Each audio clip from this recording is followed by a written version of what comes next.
Good day.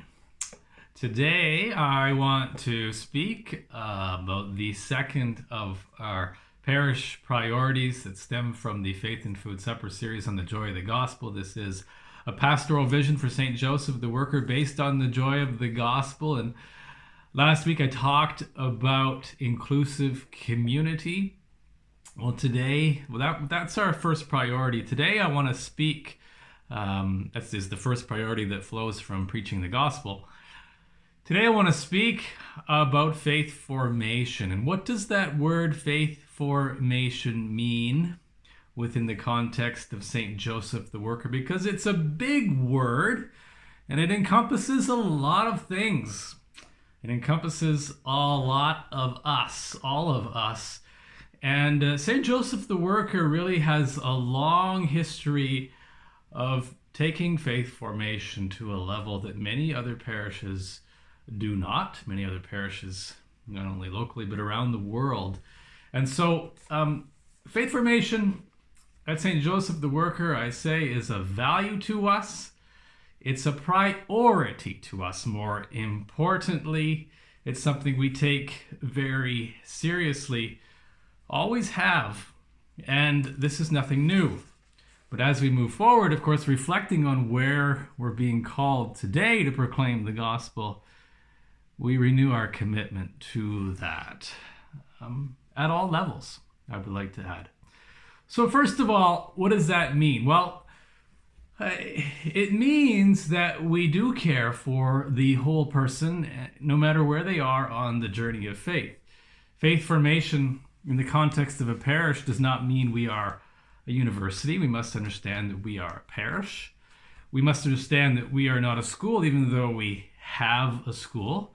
We must understand that we are not simply about sacraments, even though we have sacraments, and that is an extremely important part of our life.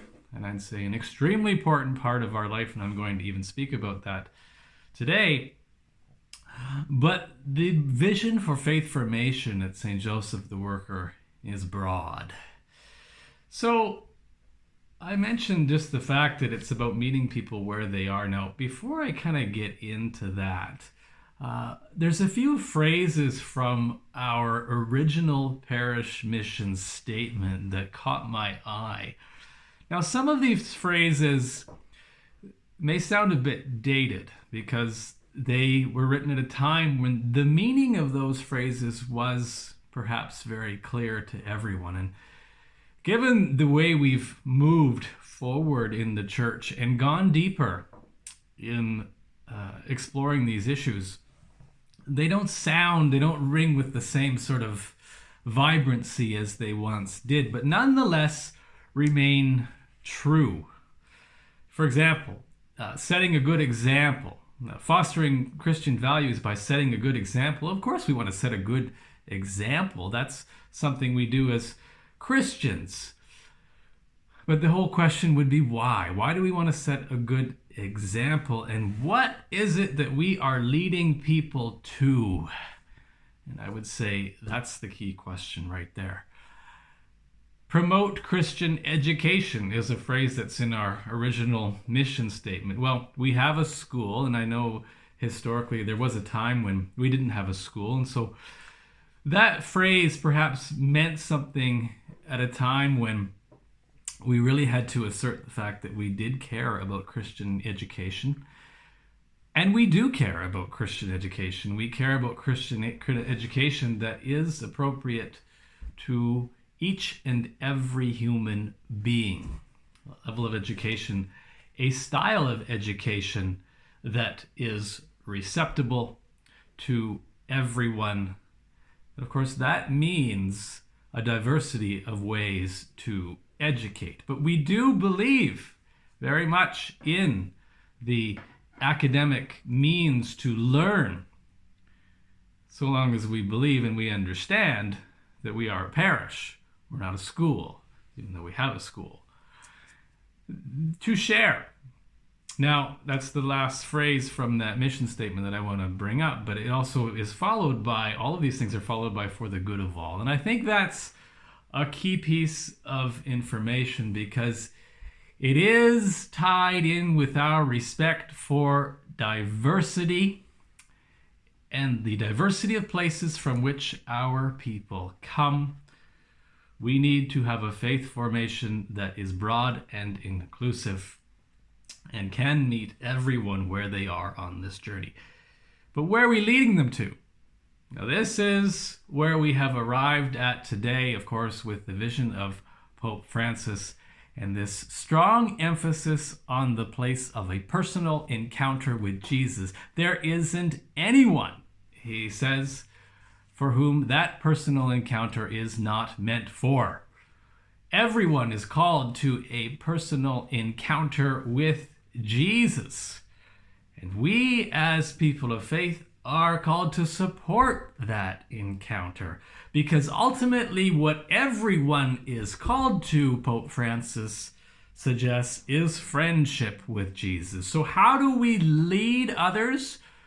How do we lead one another to friendship with Jesus? That is our ongoing question and our challenge. And of course, we do that by respecting them, but also bringing them the joy of the gospel that we possess deep in our hearts. So we present the Christian faith, therefore, as something desirable and attractive. That means we don't present raw catechesis, that is, catechesis devoid of passion and emotion. It's not simply about learning, it's not like learning math, where you just have to know the equations and you're good. Christian life isn't like that. Christian life is about relationship. So all of our faith formation activity must be activity that supports dialogue, that supports relationship, that supports friendship. It is about accompaniment. It is about gathering people respectful of where they're at on the journey, respecting their opinions, respecting their sensitivity, their things they're sensitive to, all of that. It's about respect. Now, St. Joseph the Worker Parish, one of the remarkable things about St. Joseph the Worker Parish, I really have not experienced in my life another parish who truly occupies herself with faith formation at all levels to the degree that we do. For example, I don't know of anywhere who has a seniors ministry to the degree that we have a seniors ministry. And that's not to say, we've gone overboard with having a seniors ministry. No, not at all. I mean, the vast majority of, you could say, practicing Catholics are seniors. And it's important that we gather and support seniors. And we've learned that particularly through this COVID-19 pandemic, that even in our world, in our society, we have not been supporting seniors well enough. And the tragedies around the pandemic have really just brought home that point, that reality that we never were supporting seniors well enough before. Anyway, that's a bit of a digression. We support seniors through our seniors ministry, which involves a number of things. We have a dedicated minister to the seniors, and we gather the seniors to form them in their faith, to give them community, to support one another. They gather regularly, but we also have communion to the sick, communion to those who are at home. There's several different ways that we have an outreach to seniors. Adult faith. St. Joseph the Worker has always has a lot going on in terms of adult faith. I mean, just look at that whole Faith and Food Supper series that we did all winter long. We have parish missions. God willing, hopefully we'll have them again once all of this current state of affairs ends, and we'll be able to gather people in large numbers again, because parish missions are a big part of who we are, and bringing in a variety of speakers on a variety of topics, as well as having workshops for ministries. This is something that we do and something that we believe in. But there's a number of little things that take place at St. Joseph the Worker Parish that many people don't know about. There's the small Christian communities, there's the Women's Book Club, there's the Men's Club, there's the Handmaids of the Lord, there's Alpha, there's all kinds of groups. And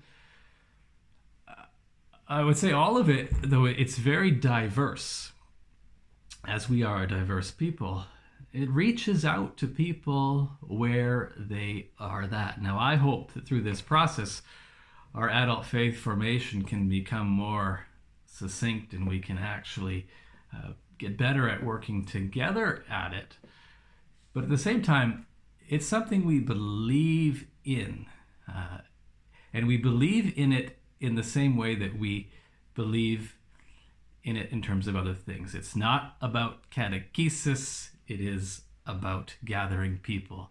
It is about learning the faith. And so education is part of it. And doing that professionally is so important.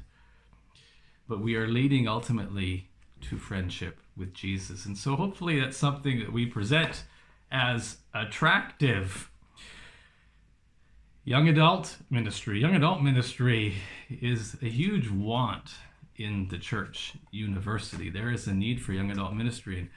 And as you know, the trends of young adults is they tend to move away from their childhood parishes and they tend to move onto university campuses and all that. Nonetheless, we do have a significant population of young adults in the parish, and we reach out to them in several ways. There are so many young adults who are involved with supporting youth ministry as leaders in that.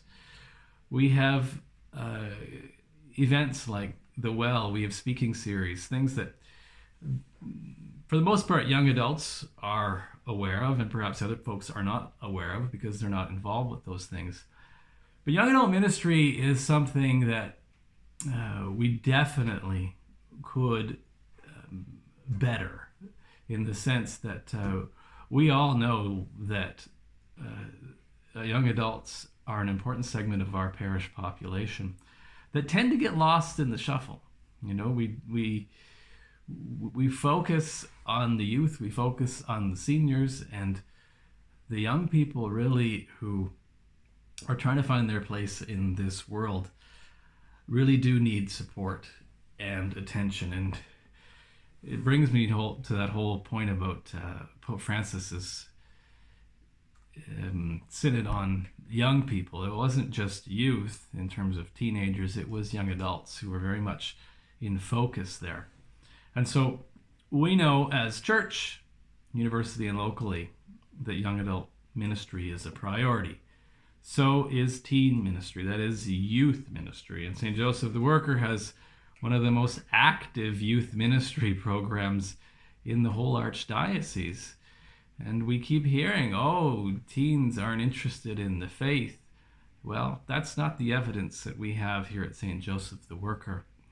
They are engaged in a very joyful way. We have a youth retreat every year. Again, we didn't have one this year because of COVID. There still might be one coming up, though, in a different way, in a revised format. But it is a priority to us to support teens on their journey of faith by not preaching catechesis at them, but by gathering them and dialoguing with them about things that matter to them. That's key.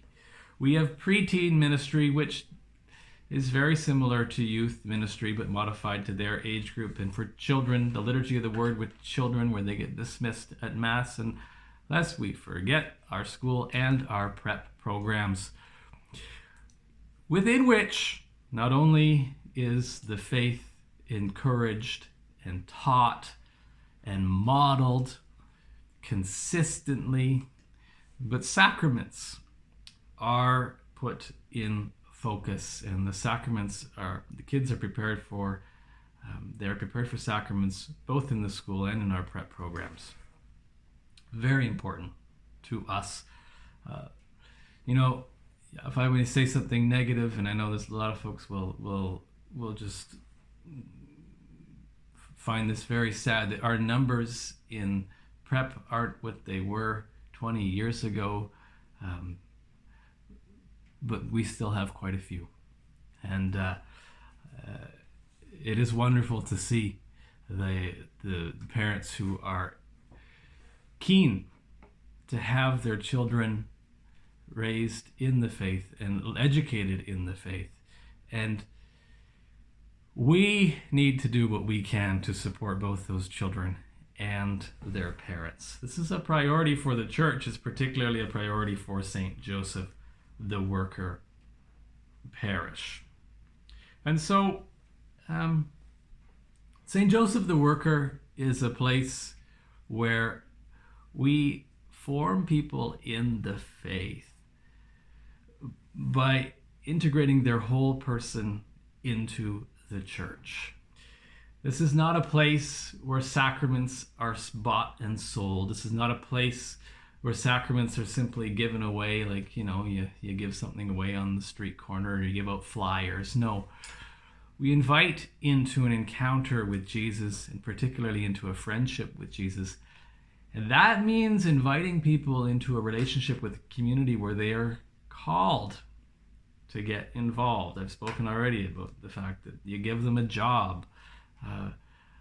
I really do believe that part of being in the church is getting involved. It's getting our hands dirty in the ministry and the work of the church. That means St. Joseph the Worker is not a place to merely be hatched, matched, and dispatched. It's not simply about baptisms, weddings, and funerals, although all of those things are important, but it's the journey of life that we enter into when we enter into relationship with Jesus. It's about community. And community starts, the desire for community starts when we discover that Jesus is a pretty good friend to have. And if we can present to one another this reality of a joyful God that lives here in our community, in our midst, we present something attractive. We form disciples. At St. Joseph the Worker, we make faith formation a priority. It's one of our top priorities. It's one of our principal priorities. But ultimately, what we're leading to is friendship with Jesus.